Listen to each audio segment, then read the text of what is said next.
കർത്താവായ യേശുക്രിസ്തുവിന്റെ നാമത്തിൽ എല്ലാവർക്കും സ്നേഹവന്ദനം. ലോക ക്രൈസ്തവർ ക്രിസ്തുമസ് ആഘോഷിക്കുകയാണ്.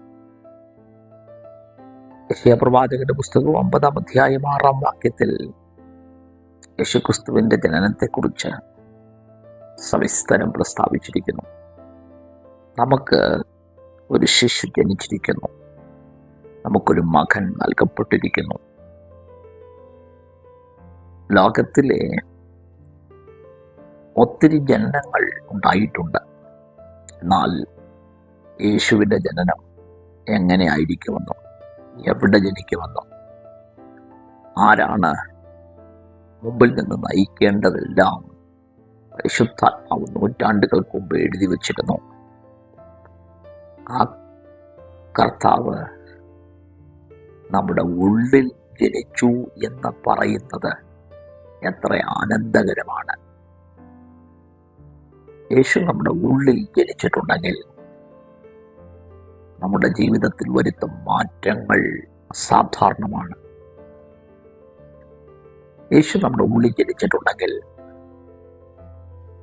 ആ യേശുവിനെ കുറിച്ചുള്ള പ്രത്യേകതകൾ അടുത്ത വാക്യത്തിൽ പറയുന്നവൻ അത്ഭുത മന്ത്രി, വീരനാം ദൈവം, നിത്യപിതാവ്, സമാധാനത്തിന്റെ പ്രഭു എന്ന പേർ വിളിക്കപ്പെടും.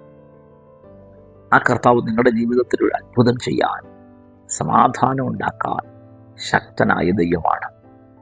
നിങ്ങളുടെ ജീവിതത്തിൽ യേശുവിനെ ഉള്ളത്തിൽ ഉണ്ടോ എന്ന് നമ്മൾ സ്വയം ഒന്ന് വിലയിരുത്തട്ടെ. യേശു നിങ്ങളുടെ ഉള്ളിൽ ഉണ്ടെങ്കിൽ ജീവിതത്തിൽ വരുത്തുന്ന മാറ്റങ്ങൾ അത് പറഞ്ഞറിയിക്കുന്നതിലും അപ്പുറത്താണ്.